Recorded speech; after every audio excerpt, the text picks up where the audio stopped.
Welcome to an Always Another Game podcast. Today on the podcast, I'm going inside an athlete's mind that is actually one of the main reasons why I'm doing this podcast. I connected with her on LinkedIn, absolutely loved what she was doing, where she did share the highs and lows of her sporting background. And she also shares how she utilizes that in life away from the game, which is exactly what I wanted to do with the podcast. Ladies and gentlemen, I have Jess Roper here today. Jess, how is it going? Fantastic, Shaun. Thank you for inviting me on. And I am pleased that I have had a, albeit small, influence on your launching of this podcast.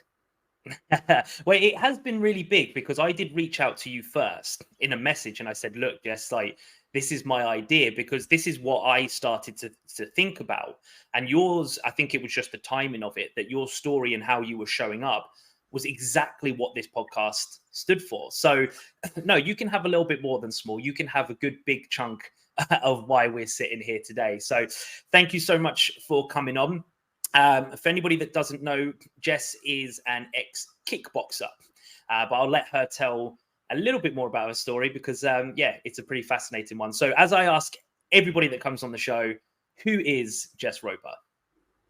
Who is Jess Roper? Good question. And okay, I'll take a big chunk as you told me to. So I am a former 2 times English kickboxing champion and I'm a 2nd degree black belt. So I do still kickbox. It's a big part of my life personally, and it links into everything I do now professionally.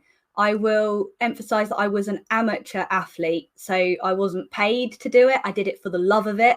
And since retiring from competing in the ring, my profession has been speaking on stages globally. So I have worked in 100 schools now. I've spoken to over 20,000 students, and I've traveled across Europe delivering corporate workshops. And the message underlying it all is dream big, start small, never give up, using the story of becoming a champion. So if that was my big dream, as athletes, we retire at some point fairly early in our lives in the grand scheme of things, hopefully. Yep. Then we need something else to focus on. So my big dream has evolved. I didn't give up on fighting. I pursued my previous big dream. Now I'm working towards those global stages and following what I help others do, breaking it down into those small steps towards that big dream. So thank you. Yeah, I love that. How old were you when you retired? Oh, how old was I when I retired? It's an interesting question because I still struggle with it. Like, am I actually retired? I saw something launched today that 2 girls that I fought previously are fighting in March at the end of the month. And I was like, maybe I could go back. But my last fight was in 2021. So I won both of my title belts in 2019, 2 times English titles in 2 weight categories. So the under 53.5 and the under 56 kilo with the World Ring Sport Association. And I was on a trajectory. I was going to fight for a British in May 2020. I was going to fly to Spain and compete at the World Championships in July. What happened in 2020? A global pandemic and a lockdown. So everything was taken away from me.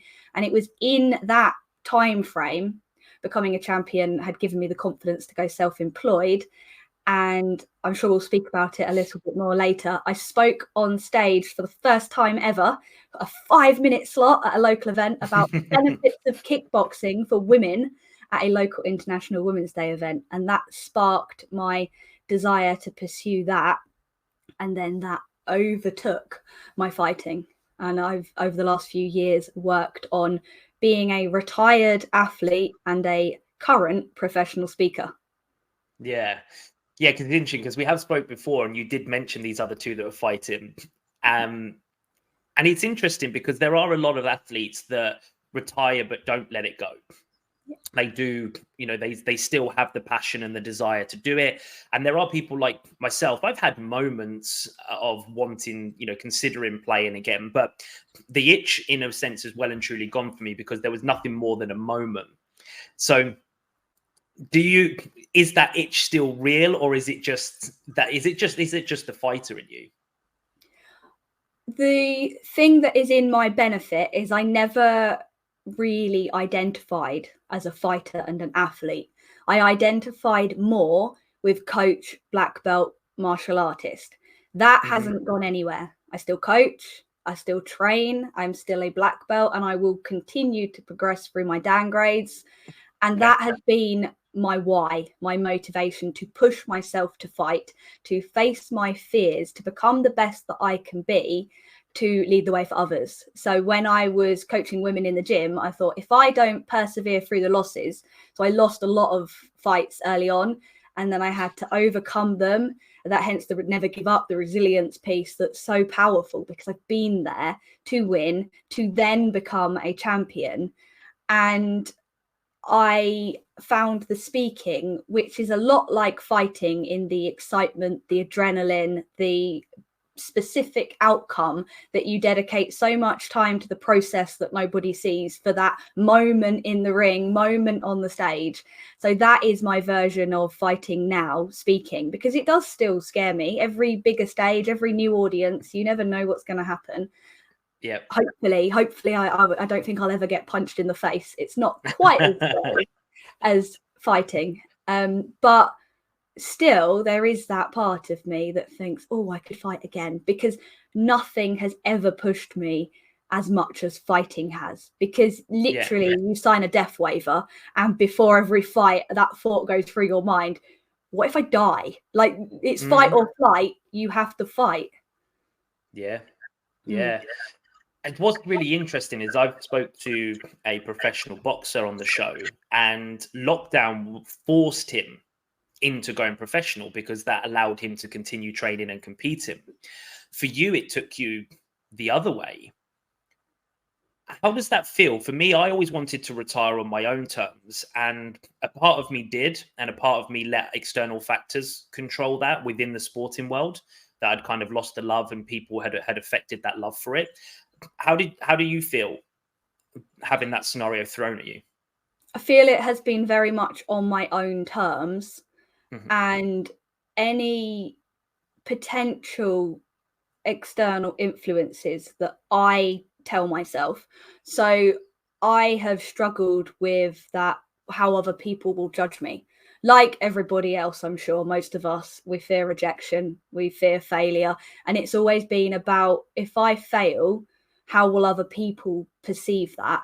So the only expectation to continue fighting has been, well, if I'm showing up as a kickboxing champion, so I was a current kickboxing champion when I began speaking, now I'm a former kickboxing champion, will people judge me negatively because I'm not pursuing it anymore? I talk about never giving up, and have I given up? What if they think I quit? So that, but it's evolved, the messaging. It's not giving up if you choose to change. Anybody at any time can choose to change what they do, and that's okay, as long as they're not giving up because it got difficult. If I gave up before I won those belts, when I still had my heart set on becoming a champion, that is quitting. That is giving up on the dream. But it's okay at any point in our life to choose to move on and change what we pursue. And that is what I've had to focus on. And I know it's the right thing. I know that for me, fighting would be a bad move now, because I am so passionate about the impact that I have as a speaker. And that's more important. Yeah, I think that's a really powerful message, because a lot of people hold on to stuff a lot longer than they need to, because the fear of letting go, fear of being considered as a quitter, and, as you said, being judged. For me, I got to one point in my career where I said, look, if you can look yourself in the mirror, dead straight in the eye, and say that you've given everything you can in this moment, you can walk away with your head held high. But if you can't, if you haven't controlled everything you can control, if you're not looking after yourself, training hard, etc., that's then on me as an individual to do something about it. And I had to use that in both ways. Sometimes I went and then I got to work. Other times I walked away and I had to move clubs. I think it is a powerful message that you don't have to hang on to something that doesn't work for you. 100%. And I fully agree with what you said about, it's my responsibility to prepare. It's my responsibility to follow the process. If you give everything up until that moment where you're performing, in whatever capacity that might be, it might be in sport, it might be professionally, it might be personally, mothers, for example. You become the best that you can be at that moment in time. Then, however it unfolds, there will be struggles, setbacks, and losses along the way. But you can hold your head high and think, okay, how do I move forwards from that? How do I overcome this? And that's where that resilience, we build up our ability to tolerate those external stressors, overcome them to then eventually win, whatever your version of winning is. Yeah. Yeah. And again, just sticking on the topic of kind of being judged, being judged as a quitter. I think most people listening to the show will know martial arts, boxing, bodybuilding all come with weight categories. How do you find that? Because obviously for me now as a coach, I look at these, that you hear of what people do the day before a weigh-in to hit a weight, and then they just, consume thousands of calories after the weigh-in. How did you find that part of the sport? Was that something that came natural to you? It's something that, yes, it came naturally to me, but it wasn't necessarily healthy. But it was healthier than perhaps the alternatives. So on the subject of being judged, there's two things I'd like to cover. I will come back to that question, but I'm going to preface it first with my upbringing. So I grew up, I didn't begin kickboxing until I was 19 years old, which is old for a champion. And it completely transformed my life. But I struggled as a teenager. I enjoyed primary school, I had fun. But by the time I was a teenager, I was crippled with doubt, fear of judgment, fear of failure. So I was born with both of my parents as drug addicts, becoming alcoholics later in life. My dad went to prison when I was 14. I had a lot of personal struggle, but there were good times. I will emphasize that I have many happy memories. Addicts are not bad people. They're people who are struggling themselves and need help. And I'm grateful that both of my parents are now happy and healthy, and they've overcome their struggles. So they're kind of champions of overcoming their own fights with addiction. But I did withdraw completely in my teenage years. I was academic at school, A-star math science student. I wasn't sporty and I wasn't creative. Those were my beliefs. My key to success was academic, university, something science-based. Always liked people, always liked food, nutrition, dietetics. That seemed obvious.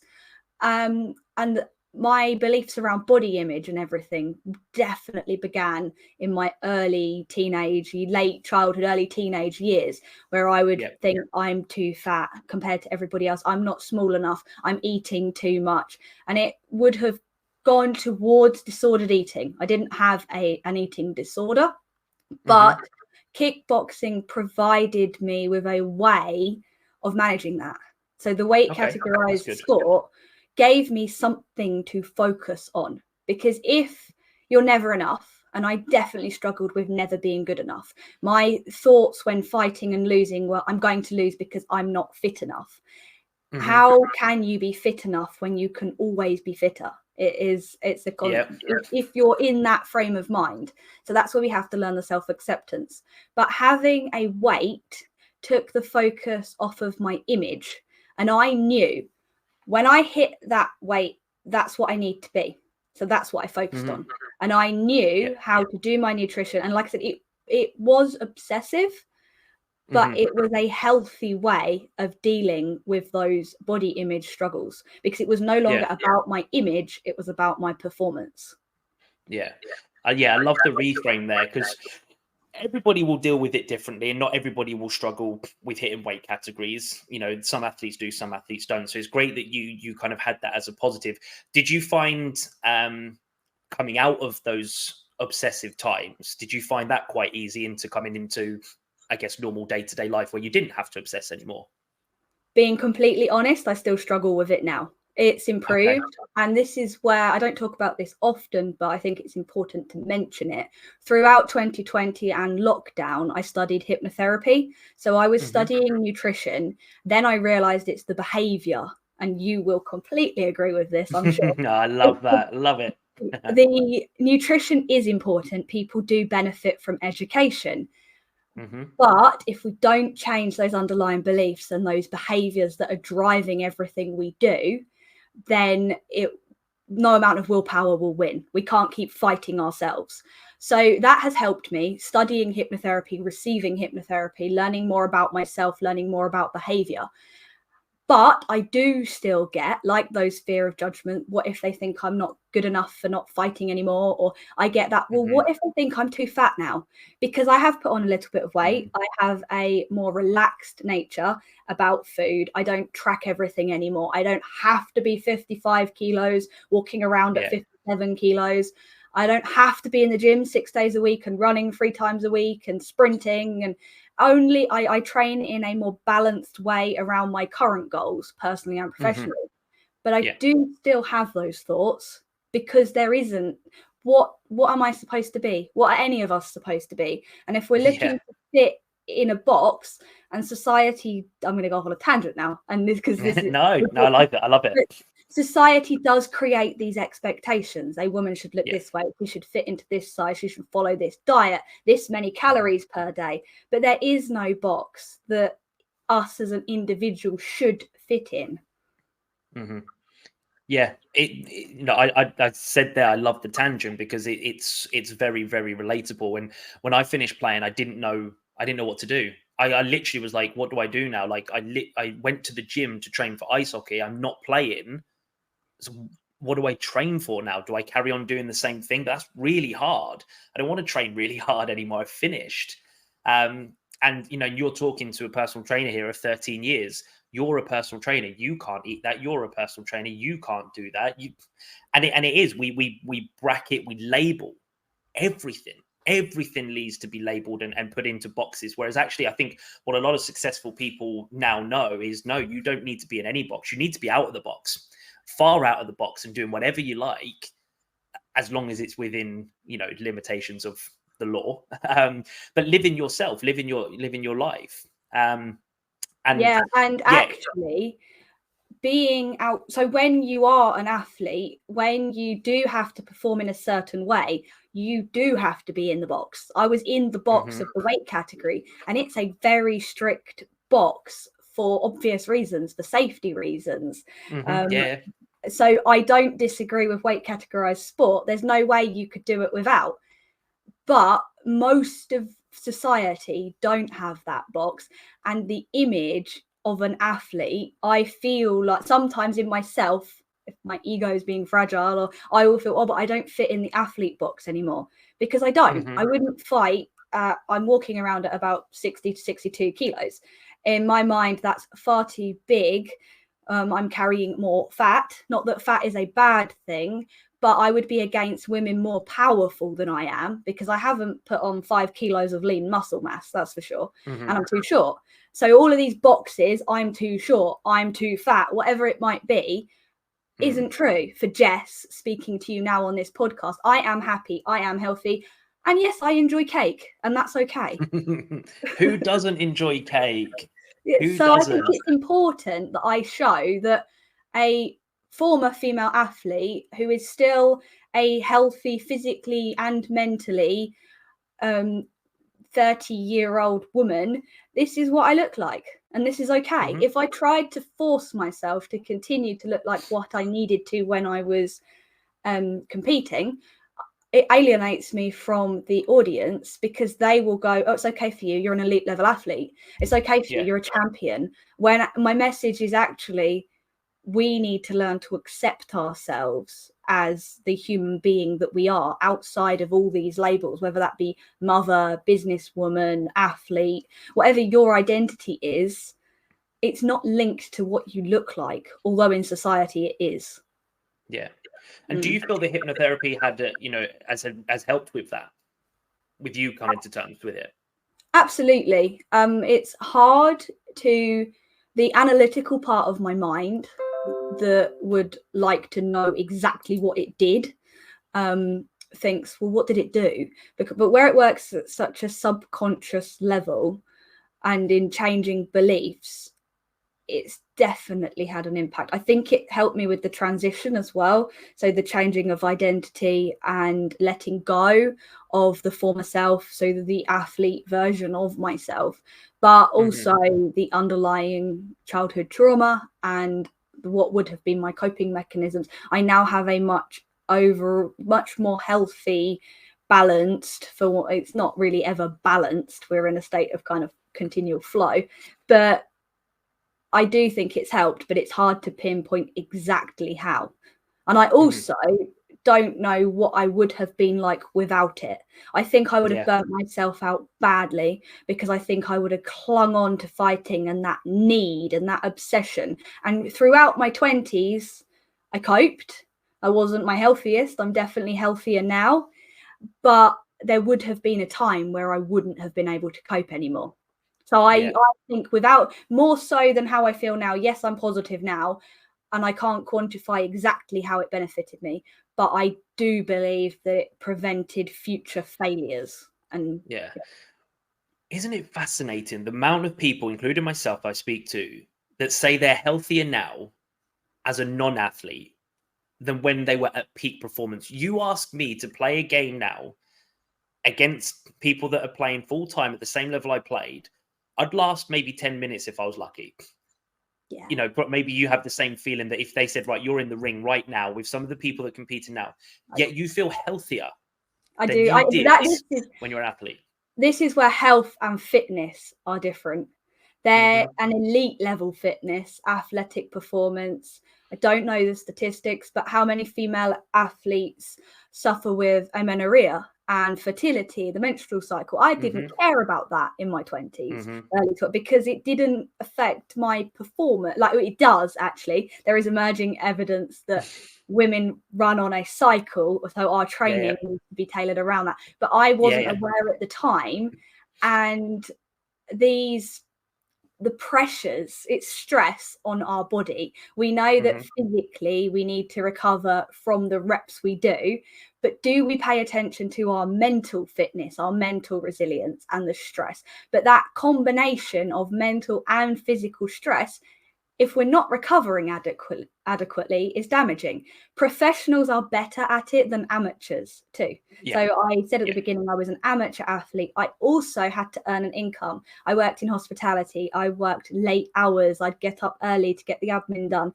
I was always working, and I was always operating at this such high level of having to do more, having to eat less and burn more calories, because if you're cutting, that's not healthy. That is, it's okay in a short window.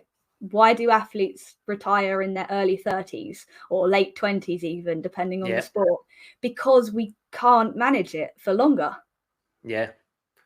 It's fascinating, and you see it all the time. I was 32 when I retired. Not at the point I felt there was a physical element. I felt old. What I know now is a lot of it was I actually had post-viral syndrome that my last season that lasted about 6 months, and that had a heavy factor on my fitness and ability. It was only when the doctor told me about it when I finally caved in. But yeah, it's such a tax on your body, and I think people do need to know the difference between fitness and health. I feel so much. I do more in my day now than I did when I played. When I played, it was gym, train, don't move around that. Whereas now my day is constant moving and a lot less physical stress in terms of pushing myself. And yeah, fascinating what you said about the cycle there, because I came across it with the Chelsea women's football team. I think they were kind of like the lead people to start implementing training and nutrition based around the cycle to support the athletes. So it is becoming more to light. I've been able to implement that with my PT clients a lot more and be a lot more understanding that, oh, why am I so rubbish this week? I can't lift this weight. It's like, well, yeah, why can't you? We were doing, 10, 20 kilos more the other week. Well, now I know. I can ask simple questions aligned with, to find out a little bit about the cycle and go, oh, okay, well, that makes sense. Because last week you were, at your best, and this week it might not be the same, and that's okay. And again, I used to think about the physiological symptoms of a menstrual cycle. Obviously, everybody knows that there's that few days of the month that you bleed, that you might get cramps. But I didn't think about the psychological effect and those hormones and how they affect you. So looking back, I realized that there was a point in my cycle, kind of like the day before I'd menstruate, and I'd get punched in the face sparring and I would cry. And it wasn't from the pain, because they weren't hitting me hard, but it was embarrassing when somebody who's punched me hundreds of times in the right context, all of a sudden has a crying girl in front of him, and he's looking at me in shock, and I'm like, just ignore it, keep going, because I'm trying to fight this frustration. And it was because I was terrified that would happen in the ring and I would get knocked out, because it would be full power. And I was beating myself up inside my mind. The toughest fights I've had have always been inside my own mind. I was telling myself, if you get hit like that, you'll lose, you'll get knocked out, you'll let everyone down, all of these negative thoughts. And I couldn't cope with that at that moment in time in my cycle. And I was unaware of that. And now I am aware, and I pay more attention to it, and I know what's causing it. So it still happens every month now. I get a couple of days where I think, I can't do this anymore. I can't be an entrepreneur. I don't want to continue traveling and working and speaking, and I'm not good enough at this. I should just give it all up and go work in a pub. My life would be easier.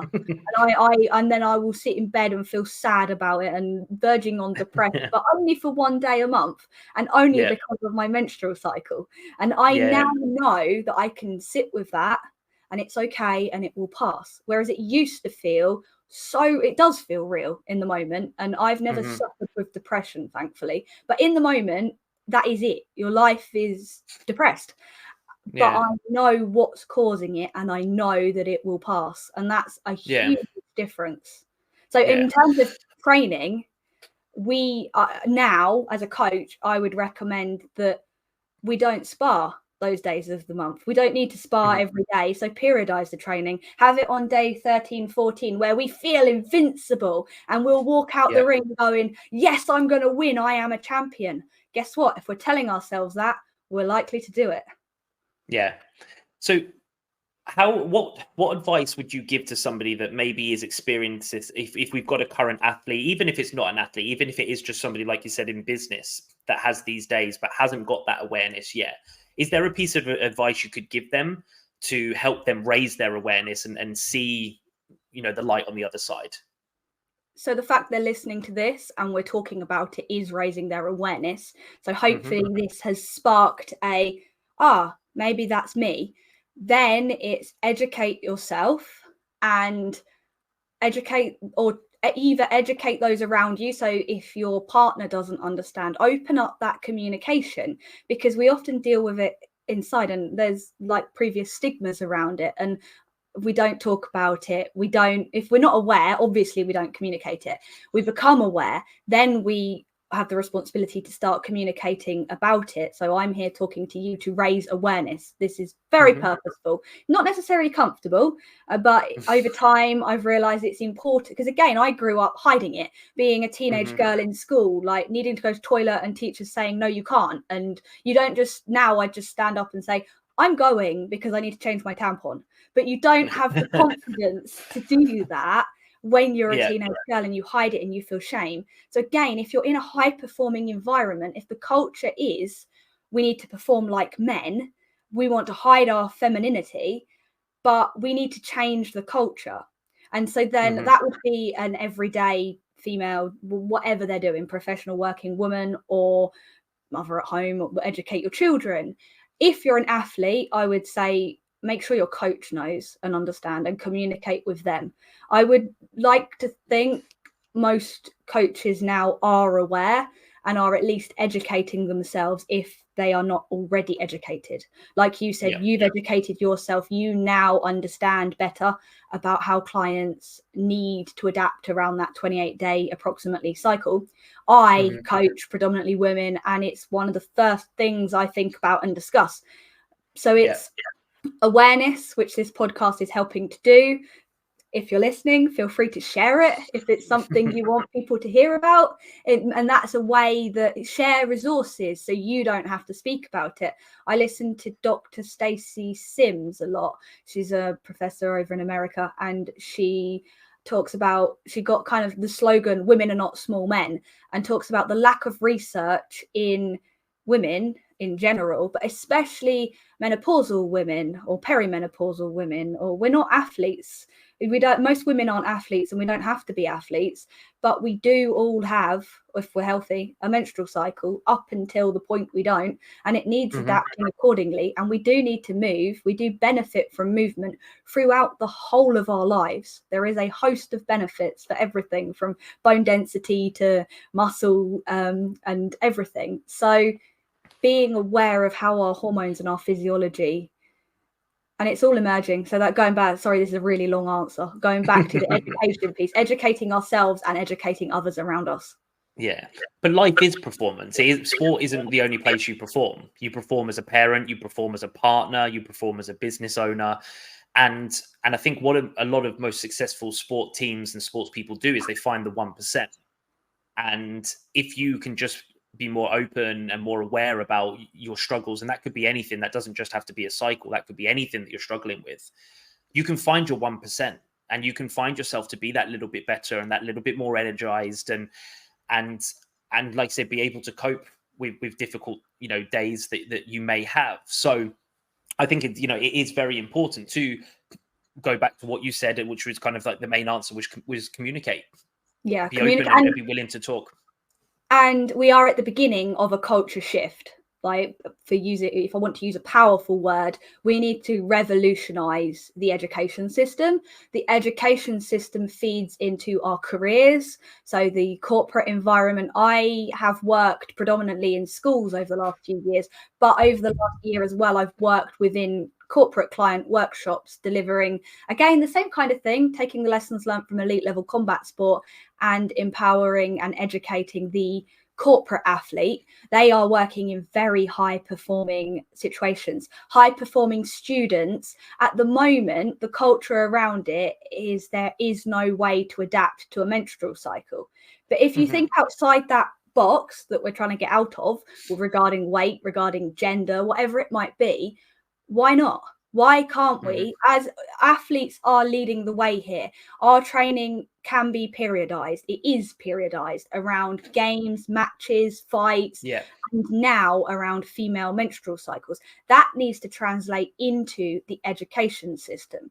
Why can't it be changed? Why can't teenage girls who are going through puberty, who start to menstruate, why can't they work from home a couple of days a week where they can go to toilet whenever they want to without that fear? Why can't they be allowed out the classroom if they need to? Or and then that will go into the work environment where the bosses, the CEOs are educated, the managers are educated, and they can allow that flexibility. We need more flexibility in the working environment to empower female performance. It makes so much. It makes so much sense now. I used to sit there at schools like, why can't I go to the toilet? They went to the toilet. It makes so much sense now. So there was the support, but then we had no knowledge because I guess it was a taboo subject, and I guess for many it still is. It is a bit taboo, but it's normal. It happens. It's happened for however many years, and it's going to continue. So it's better that we kind of wake up and just all accept of what it is, and it's very natural, and then we can all start working together. That's, it makes so much sense. But Jess, not many people know this about me, but I had a short spell of kickboxing. Oh, wow. I had a short spell. I had it as a summer fitness program, but it wasn't a summer fitness program. At the time, I had a crazy person after me because they were attracted to the girl I was seeing at the time. How old when I was were a lot you? younger. Yeah, that sounds like teenage. Maybe year 9, year 10, something like that. So I went and I didn't tell my parents, but I wanted to do it as self-defense. I did. I played ice hockey. I could look after myself, but at the same time, I didn't know how to fight. Now I got to experience how difficult it was. What it takes just to be at a training session, like the stretching, the fitness. I was with the sensei one session and I managed to catch him in a fight, and he said, right, you've hit me, now hit me again. I'm like, no, I'm going to hit you again. Like you. So I got a little taste, but what does it really take? You not only do you have the black belt, you are 2 times champion. What does it take to get to that level? a lot of hard work, dedication, determination, and discipline. I will add that you condition to what you do. So if you put me in an ice hockey first training session, I can't even imagine doing that. So I worked my way up. So the beginning of the story, when I was 19 years old, and why did I start kickboxing? Because I was unfit, mentally and physically. The first step, possibly the most terrifying step, other than walking into the ring, was walking through those dojo doors. I was the only woman in a room full of big, strong, scary to me men. Little did I know at the time that they were there to support me, but I saw them. Something appealed to me. I think it was something that wanted to push my limits and face that fear, because I didn't, I don't know, I just needed something. But mainly it was to improve my fitness, because I couldn't even do one press up. And that was the first small step. Right, you're going to train with us. You're going to do them on your toes. We don't do girl press ups. We don't do press ups on our knees. We get stronger. So I got stronger. I practiced every night until I could do one. One became 2, up to 10. When I got my black belt, I could do 30. That's the most I've ever been able to do. I still struggle with press ups. I don't do them like I used to do. I can do a set of 10 now easily. If I push it, maybe 20, but I don't focus obsessively on press ups anymore either. So it was, but that I think is a metaphor across those small steps. That consistency took me years of persevering with the hard things, from press ups, from learning how to roundhouse to the head, from getting through the gradings, where a black belt grading is 5 hours. It begins with a run along the seafront, then a fitness circuit, hill sprints, stuff like that. Get back to the gym, stretch and warm up, like stretch our muscles out and everything. And then we got 5 hours of everything. All the techniques on the pads, drills against other people, finishing with sparring, at least 15 rounds back to back of sparring. By that time you're tired. By that time your technique is not on point. You just take a beating basically, and you have to keep going. Grading is harder than fighting, but fighting is terrifying. You are in a room full of people watching you, and you have to overcome that fear of facing someone who is there to knock you out, who is there to hurt you. And you have to believe in yourself. You have to be prepared to fight. So that always motivated me to train harder, to run faster, get up in the morning and do those sprints, and as fast as I could up that hill, knowing that I'm going to face someone else who's done it. So to summarize, as I said at the beginning, dedication, determination, and discipline with the right motivation of why you're doing it. You won't always be motivated. So you need to remind yourself why you're doing it, and you need to have the routine in place. And that will be any sport. Yeah, the 3Ds. You've got there, the 3Ds. So now, you, as much as you do, by the sounds of it, you do still coach within kickboxing. But what you do more so now is this work with students and your motivational speaking and events. So what are the main characteristics that you've taken over from being the black belt? Do you use now in the speaking? Because obviously you get to inspire, you get to influence with your stories. What is it what are the main characteristics you've taken over into that field? The motto, dream big, start small, never give up, transfers over. That is a very simplified motto for what could be complex subjects around ambition, healthy habits and kind of habit formation, routine consistency, and then perseverance, resilience, and all of that emotional regulation behaviors around stress and everything. So they're the 3 key topics that integrate with becoming a champion and becoming a black belt. I'm working on communicating the difference between what they mean regarding leadership. So I consider champion as self-leadership, becoming the best that you can be. That might be just for yourself and that's okay. It might also be to lead others. That's where it transfers into black belt, because to become a black belt, you are also ingrained within the culture of the club. You are, by the time you get your black belt, you are coaching and you are giving back, you are serving, you are leading, you are representing that club and that culture. So I think of black belt as more organizational leadership.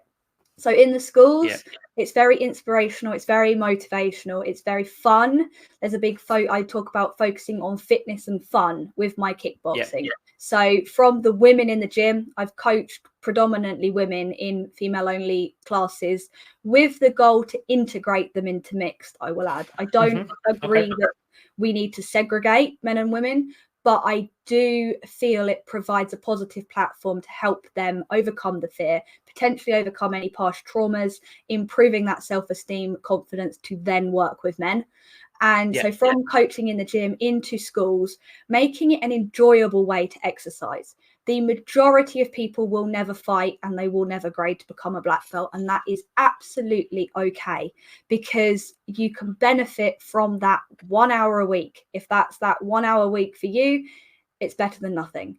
So then with the schools specifically, it's helping them find that thing they want to do. It doesn't have to be kickboxing. It can be anything. If they love ballet, fantastic. They'll be way better at dancing than I ever will be.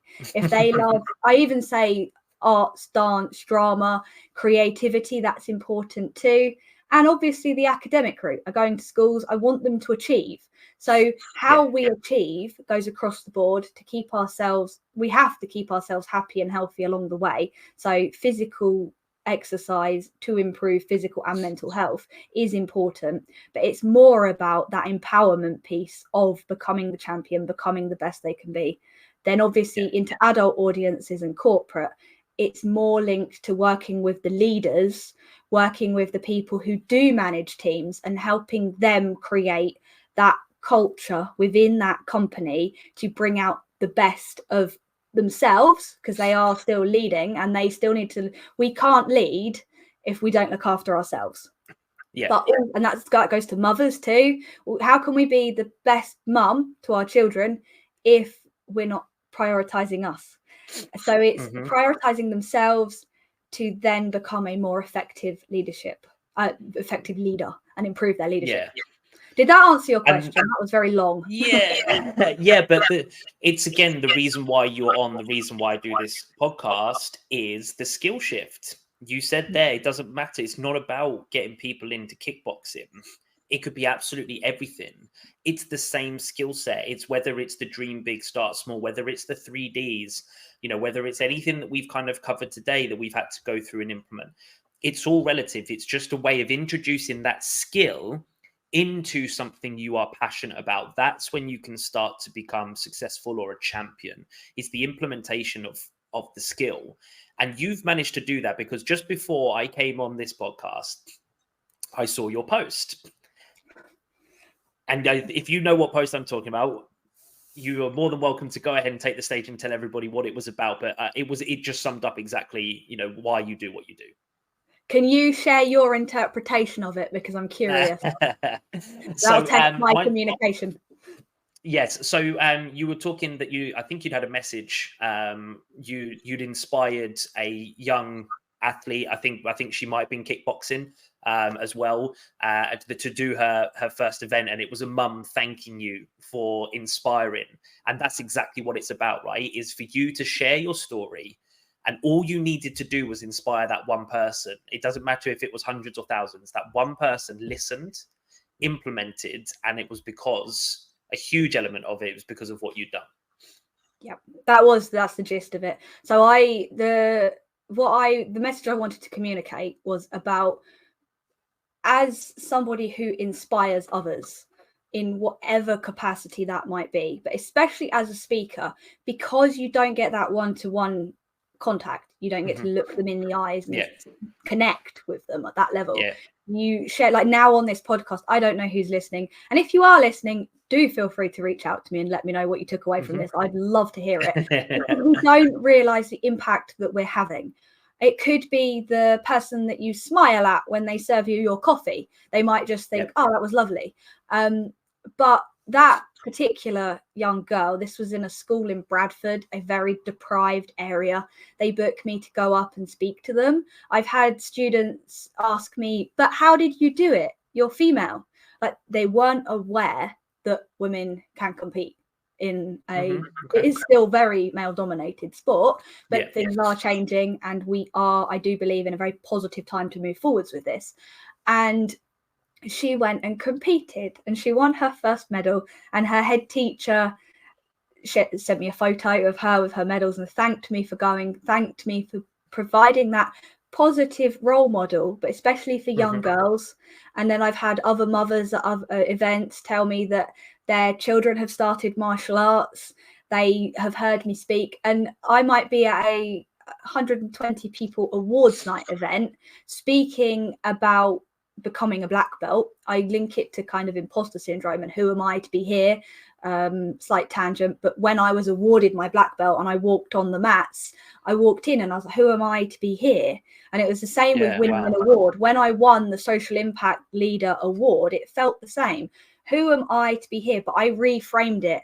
Who am I not to be here? And this goes out to anybody listening. Who are you not to show up as the best version of yourself to lead and inspire others in, and as I said, whatever capacity that may be.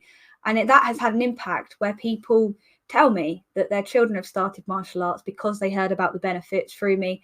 I mentioned to you before we began recording, International Women's Day is coming up. The first time I spoke on stage was about the benefits of kickboxing for women, especially as they age. So I spoke about bone density, osteoporosis, sarcopenia, that kind of thing, because that was what I was specifically working on at the time.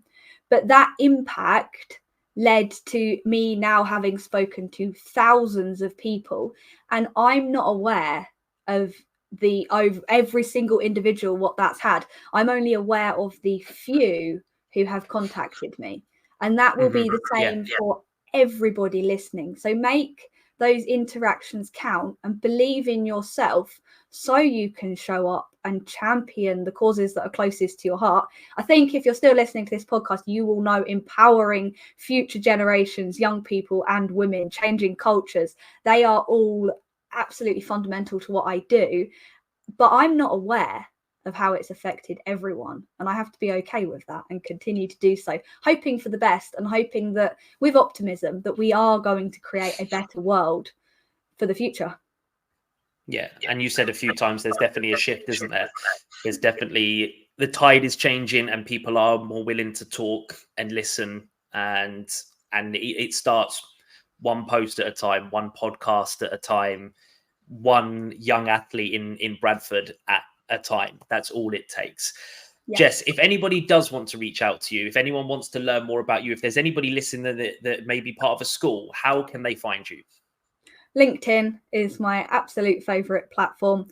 Jess Roper. I'm not difficult to find. It's the one with the 2 title belts as the headshot. Jess Roper on LinkedIn. Yeah, amazing. Thank you so much for coming on and not only talking, but inspiring the start of Always Another Game podcast. For anybody that is listening, please do reach out to Jess. If you've taken anything away from today's episode, if you know somebody needs to hear it, share it with them directly. Like, subscribe, anything that you can do to support the podcast, that the messages from these athletes do get out to the people that need to hear them. So thank you for everybody that joined me. I look forward to catching you on another episode. Jess, once again, thank you so much. Have a great day, everyone, and we'll speak soon.